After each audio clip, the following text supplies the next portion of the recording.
Tapi tanyakan kontribusi apa buat majelis ilmu.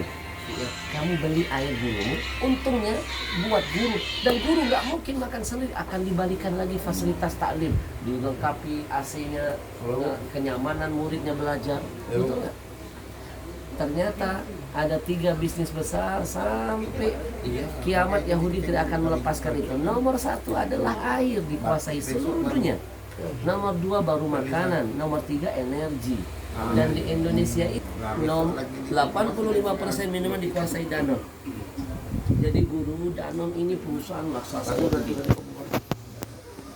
Kalau Yahudi udah bikin usaha buat Israel, tulis taklim acara di masjid kita berdakwah, baca Quran, baca hadis, dapat apa? Dakwah bil lisan saja.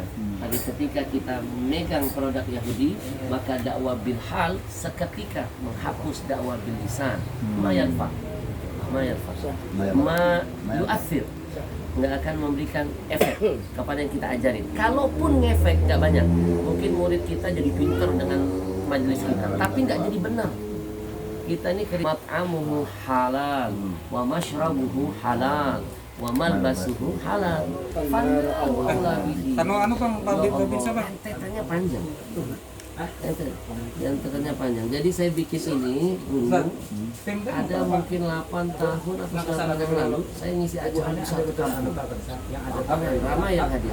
Panitia menyiapkan air aqua. Di tengah-tengah tausiah saya break, saya minumlah air Yahudi nih. Begitu minum baru dapat berapa tegukan, Allah hadirkan seseorang kakek, wajahnya bercahaya, mukanya putih, munawar, mukanya enak betul dilihat.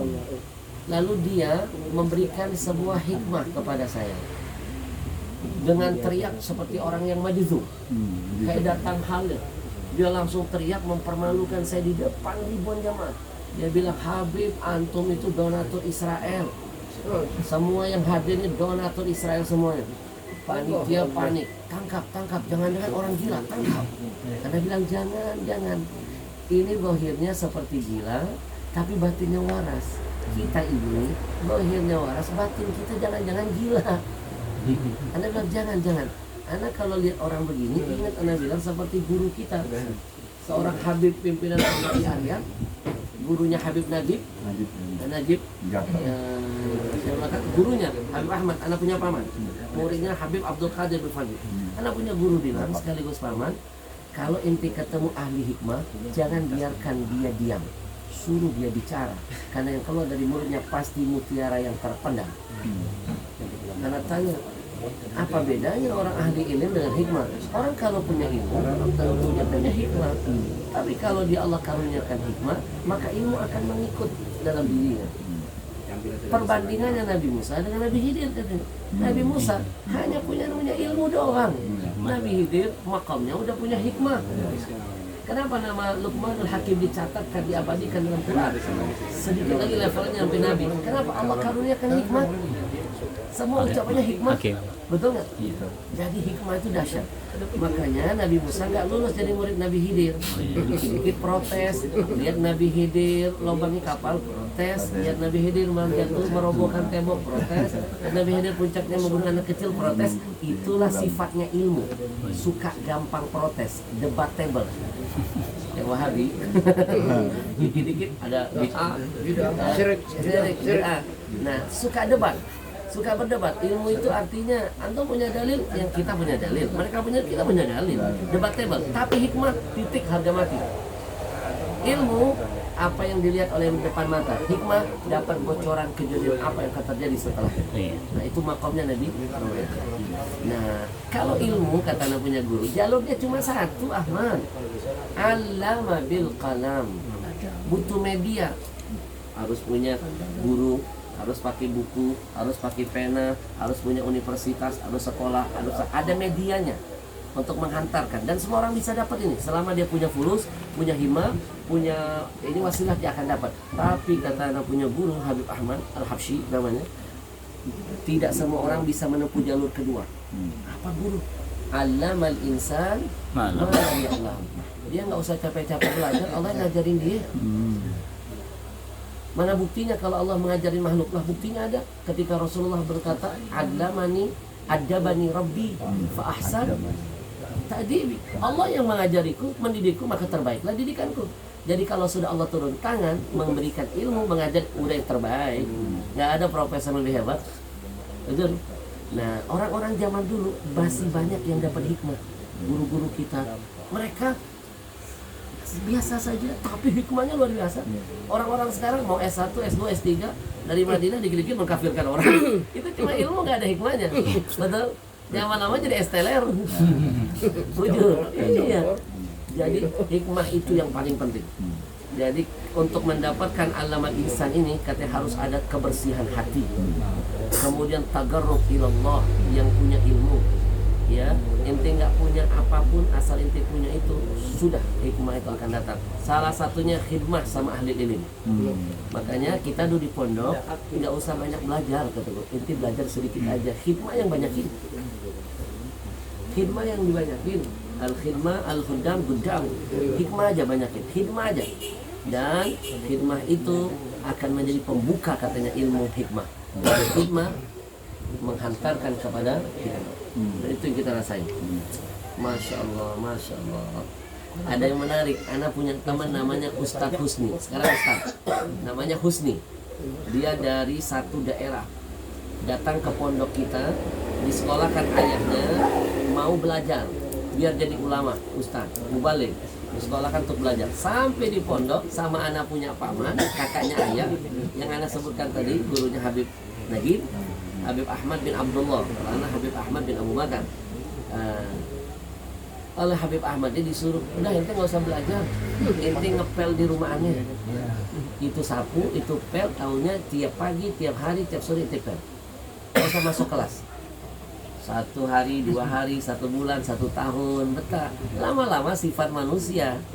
Lihat kita sama anak-anak suka dijelesin, pakai baju seragam, dia lagi ngapu, diejek-ejekin. Lama-lama kan dia, saya ini kesini nih mau belajar, bukan jadi pembantu. Saya nih sekolahkan ayah orang tua saya itu jadi belajar seperti kalian, masuk kelas, pakai baju seragam, pegang tas, buku, bukan pegang sapu. Abuya ini nggak adil ini. Besok saya mau ngadep Abuya, saya mau masuk kelas. Datang yang ngadep Abuya. Abuya, saya ini disuruh orang tua saya kesini pakai baju seragam, masuk kelas kayak anak-anak lain, bukan megang sapu. Guru kita cuma singkat bilang, oh jadi ente maunya itu sekarang, besok ente kesini. Itu aja. Datang dia disiapin ini baju, ini tas, masuk, silakan belajar di kelas. Wah bangga dia masuk kelas dengan kita. 1 minggu masih senang, 2 minggu, 3 minggu, Dokter Abu ente masuk kelas dan jangan menginjak lagi rumah Anda. 1 bulan di kelas masih, bulan kedua mulai gelisah, muzabzab.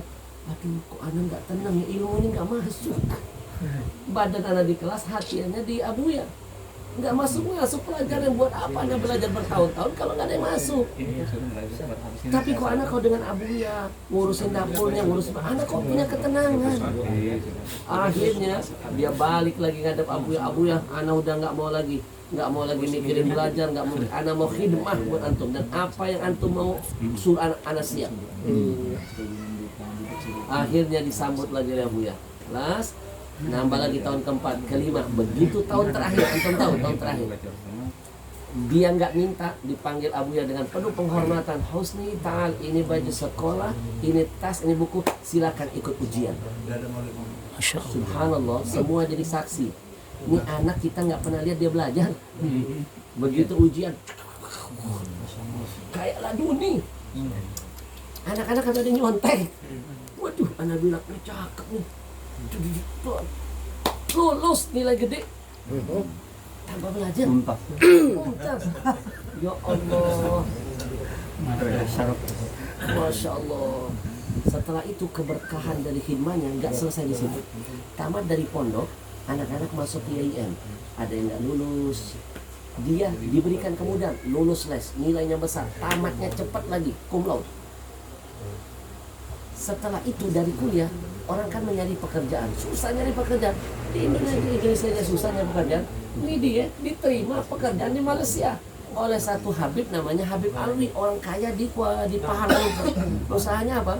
Usahanya pemasok ayam seluruh KFC yang ada di Malaysia. Dan baru masuk kerja sudah jadi tangan kanan orang hebat ini. Orang lihat dia langsung senang, diangkat, cucuk jabatannya naik. Orangnya Husni, ente ini amalannya apa? Kok ente kok gampang banget? Kita di Indonesia aja susah nyari kerja, ente langsung diminta ke Malaysia.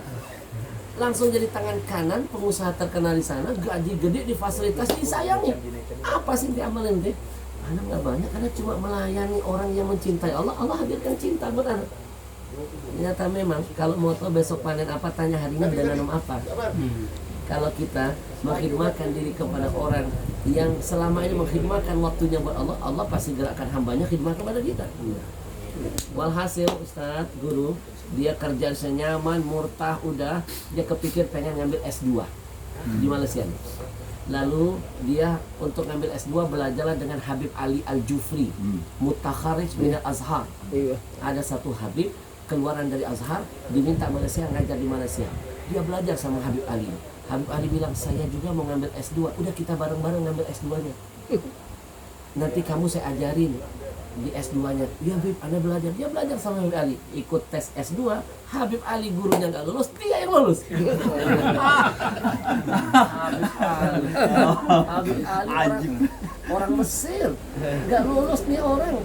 Akhirnya Habib Ali nanya, Husni, kamu nih amalan apa sih? Saya ini ngajarin kamu. Kamu murid saya, kok kamu yang lulus saya yang enggak? Apa rahasianya? Diceritakan karena dia khidmat dengan ulama. Ini sebabnya katanya. Subhanallah, sampai tamat S2 dengan cepat, mudah pulang ke kampungnya.